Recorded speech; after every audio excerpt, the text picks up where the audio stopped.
குறித்து முன்பே தீர்க்க தரிசனம் உரைத்த இலங்கையை சேர்ந்த தேவ ஊழியர். இந்த சம்பவம் குறித்து சரியாக 49 தினங்களுக்கு முன்பு ஊழியர் ஜெரோம் என்பவர் தீர்க்க தரிசனம் உரைத்துள்ளார். 2 நாளைக்கு முன்பதாக அகமதாபாத்தில் ஏர் இந்தியா விமானம் விபத்துக்குள்ளானது அனைவரும் அறிந்தது. அதில் பயணித்த வெறும் ஒருவரை தவிர எல்லாரும் மரித்து போனார்கள். இந்த ஒரு துரதிர்ஷ்டமான அந்த சம்பவத்தை கூட தங்களுடைய வியாபாரத்திற்காக, தங்களை ப்ரமோட் செய்வதற்காக, தங்களை மார்க்கெட்டிங் செய்வதற்காக பயன்படுத்தி கொள்ளுகிற கேவலமான இழிபிறவிகள் கிறிஸ்தவத்திலே மட்டும்தான் இருக்கிறார்கள். தங்களை ஊழியக்காரர்கள் என்றும் தீர்க்கதரிசிகள் என்றும் சொல்லிக் கொள்ளுகிற கிறிஸ்தவர்கள் தான் இப்படிப்பட்ட சூழலிலும் தங்களை எப்படியாகவும் ப்ரமோட் செய்து கொள்ளலாம், தங்களுக்கு எப்படியாகவும் மார்க்கெட்டிங் செய்து கொள்ளலாம் என்று நினைக்கிறவர்களாக இருக்கிறார். இலங்கையைச் சேர்ந்த ஜெரோம் பெர்னாண்டஸ் என்கின்ற ஒரு அயோக்கிய பயல் இந்த விமான விபத்து நடந்ததை நான் ஏற்கனவே தீர்க்க தரிசனம் கூறிவிட்டேன் என்பதாக ஒரு வீடியோ வெளியிட்டிருக்கிறார். அந்த வீடியோவை இங்கே உள்ள தமிழ்நாட்டிலே உள்ள சில கிறிஸ்தவர்களும் அதை பரப்பிக் கொண்டிருக்கிறார்கள்.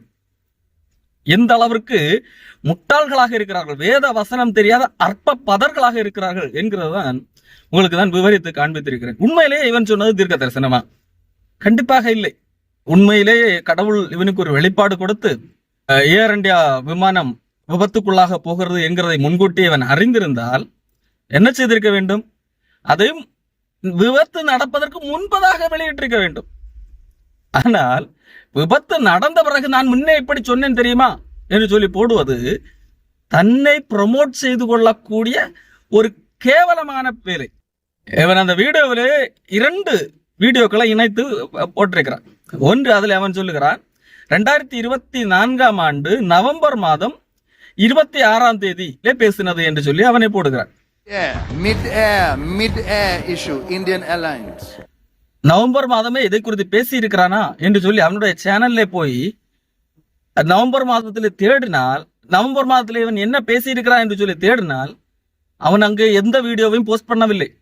ஒரு விஷயம் இனிமேல் நடக்க போகிறது என்று சொல்லி தீர்க்க தரிசனமாக ஒருத்தருக்கு வெளிப்பட்டால் அதை முன்பதாக அப்படியே போஸ்ட் பண்ணிருக்க வேண்டும் தானே, அதை வெளிப்படுத்தி இருக்க வேண்டும் தானே.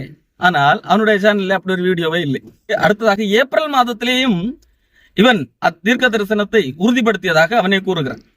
After this prophetic warning, exactly 49 days prior to the incident, avoid red body, aircraft body issues in the air. This is Mayday in the air. Mayday in the air.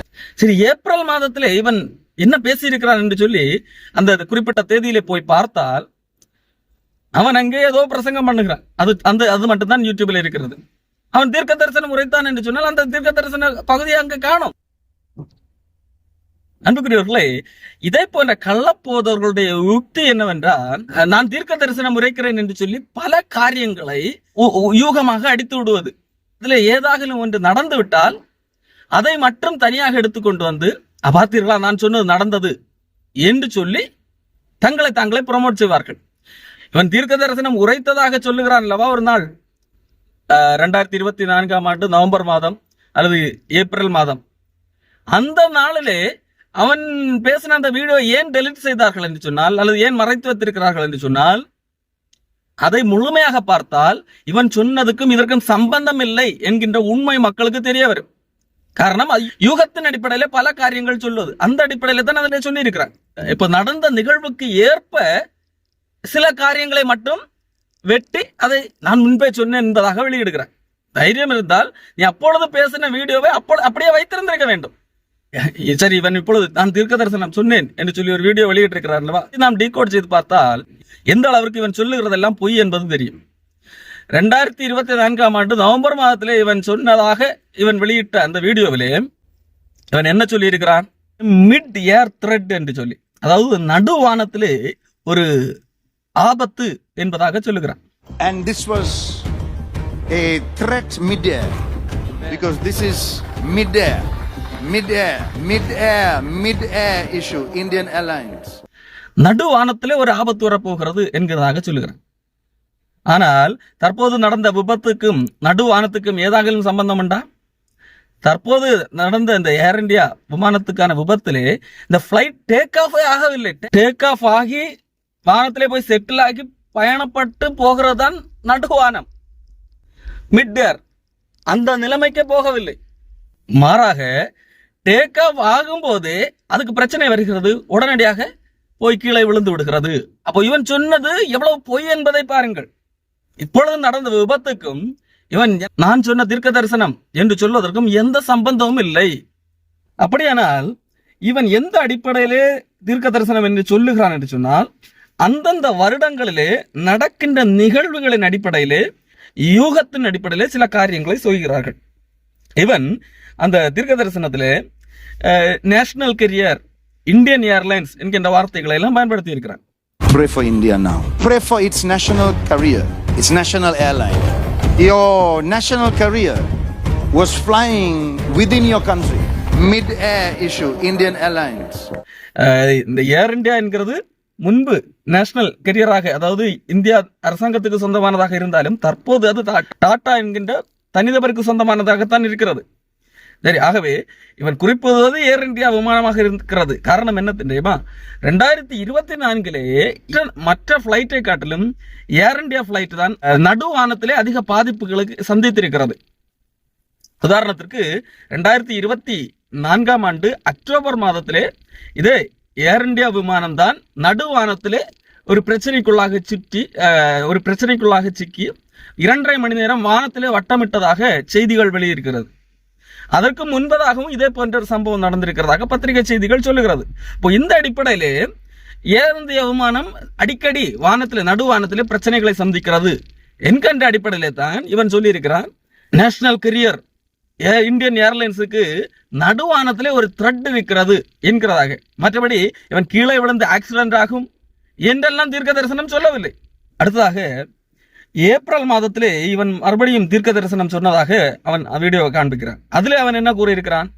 சபைக்கு வந்திருக்கிற இன்டர்நேஷனல் விசிட்டர்ஸ், நீங்கள் எல்லாரும் சிவப்பு நிற பாடியை கொண்ட ஏர்லைன்ஸ்லே நீங்கள் பயணம் செய்யக்கூடாது, அவாய்ட் பண்ணுங்கள் என்பதாக சொல்லியிருக்கிறார். Red ஃபியூசலாஜ். International visitors, let me save you from trouble if you're traveling. Avoid red fuselage, red body, aircraft body. ஃபியூசலாஜ் என்று சொன்னால் விமானத்தினுடைய முழு பாடியை குறிக்கும். மாறாக அது வால் பகுதியையோ சிறகு பகுதியையோ குறிக்காது, அந்த நடு சரீர பகுதியை குறிக்கும். விமானத்தினுடைய அந்த முக்கியமான அந்த முழு பாடி சிவப்பு கலர்ல இருக்கும். அப்படிப்பட்ட பிளைட்டை நீங்கள் அவாய்ட் பண்ணுங்கள் என்கிறதாக இவன் சொல்லியிருக்கிறான். ஆனால் அகமதாபாத்திலே விழுந்து நொறுங்கிய விமானம் ரெட் ஃபியூசலாஜ் அல்ல, அது வெள்ளை நிற ஃபியூசலாஜ். அதாவது அந்த விமானத்தினுடைய முழு பாகம் வெள்ளை நிறத்தால் ஆனது. அதனுடைய டெயில் பாகம், அதாவது வால் பகுதி தான் சிவப்பு நிறத்திலே ஆனது. ஆனால் இவன் வால் பகுதி சிவப்பு நிறம் என்று சொல்லவில்லை, மாறாக தெளிவாக ரெட் ஃபியூசலாஜ் என்று சொல்லுகிறான். Red ஃபியூசலாஜ், red ஃபியூசலாஜ். ஃபியூசலாஜ் என்று சொன்னால் பாருங்கள், இந்த பகுதி தான் ஃபியூசலாஜ். அந்த பகுதி வெள்ளை நிறத்திலே தான் காணப்படுகிறது. அப்போ இவன் சொன்னது பொய் என்பது நிரூபணமாகிறது. மேலும் இதிலேயும் மேலே கைகாட்டி நடுவானத்திலே தான் பிரச்சனை என்பதாகத்தான் சொல்லுகிறான். Because this is issues in the air. This is mayday in the air. Mayday in the air. உண்மையிலேயே நடுவானத்தில் ஏதாகிலும் பிரச்சனை நடந்ததா என்று கேட்டால் இல்லை. நடுவானத்துக்கு போகவே இல்லை. டேக் ஆஃப் ஆகி அது மேலே போவதற்கான அந்த கெப்பாசிட்டியை இழந்து கீழே போய் விழுந்தது. இவன் தீர்க்க தரிசனம் என்று சொன்ன அந்த காரியத்திற்கும் தற்போது நடந்த விபத்திற்கும் எந்த சம்பந்தமும் இல்லை. மேலும் இவன் ஒரு இடத்திலே கூட இப்படி கீழே விழுந்து நொறுங்கும் விபத்து நடக்கும் என்று சொல்லி எல்லாம் சொல்லவில்லை. ஆனால் சம்பவம் நடந்தபோது முன்பு ஏதேதோ பேசினதை அதில் சில பகுதிகளை மட்டும் எடுத்து சம்பந்தம் இல்லாமல் போட்டு நான் சொன்னது நடந்து விட்டது என்று சொல்லி தம்பட்டம் அடிக்கிறவனாக இந்த ஸ்ரீலங்காவை சேர்ந்த ஜெரோம் பெர்னாண்டஸ் காணப்படுகிறார். இவன் மட்டுமல்ல, இன்றைக்கு தாங்களை தீர்க்கதரிசிகள் என்று சொல்லி காண்பிக்க விரும்புகிறவர்கள் எல்லாரும் இதே மாதிரியான ட்ரிக்கை தான் கைகொள்ளுகிறார்கள். தயவு செய்து மக்களே, அவர்களுடைய நடத்தையை பாருங்கள். ஆடம்பரத்தை விரும்புகிறவர்களாக இருப்பார்கள்.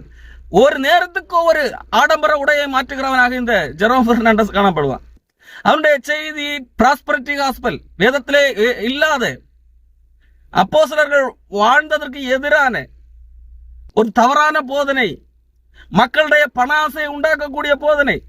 அப்போ இப்படிப்பட்டவர்கள் தான் தங்கள் பணம் சம்பாதிப்பதற்காக, தங்களுடைய வியாபாரத்தை பெருக்குவதற்காக நாங்கள் தீர்க்க தரிசனம் உரைக்கிறோம், நாங்கள் சொன்னது நடந்தது என்கிறதாக தம்பட்டம் அடிக்கிறார்கள். அன்புக்குரியவர்களே, இவர்களை குறித்து கடைசி நாளில் ஆண்டவர் என்ன சொல்றார் தெரியுமா? நான் உங்களை ஒரு காலம் அறியவில்லை, அக்கிரம செய்கைக்காரரே, என்னை விட்டு அகன்று போங்கள் என்பதாக சொல்வார். நாங்கள் அற்புதம் செய்தோம், தீர்க்க தரிசனம் உரைத்தோம், பேசாசுகளை துரத்தினோம் என்று சொல்லும் போது இயேசு கிறிஸ்து சொல்லுவார், நான் உங்களை ஒரு காலம் அறியவில்லை என்று சொல்லி. அப்போ கடவுள் அவர்களை ஒரு காலம் அறியவில்லை என்று சொல்வாரானால், அப்படிப்பட்ட அயோக்கியர்களை பின்பற்றுகிற உங்களை ஆண்டவர் என்ன சொல்லுவார் என்று நினைக்கிறீர்கள்? உங்களையும் நான் ஒரு காலம் அறியவில்லை என்றுதான் சொல்வார். காரணம் ஏன் தெரியுமா?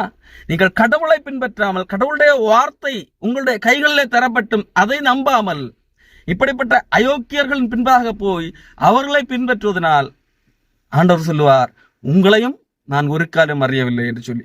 வேதாகம் சொல்லுகிறது, தீர்க்கதரிசி, அதாவது கள்ள தீர்க்கதரிசியை பின்பற்றுகிறவனுக்கு என்ன தண்டனையோ அதே விதமான தண்டனை தான் தீர்க்கதரிசிக்கும் கிடைக்கும் என்று சொல்லி. அதாவது கள்ள தீர்க்கதரிசிக்கு என்ன தண்டனை கிடைக்கிறதோ, நரக தண்டனை கிடைக்கிறதோ, அதே தண்டனை தான் அவர்களை பின்பற்றி போகிற மக்களுக்கும் கிடைக்கும்.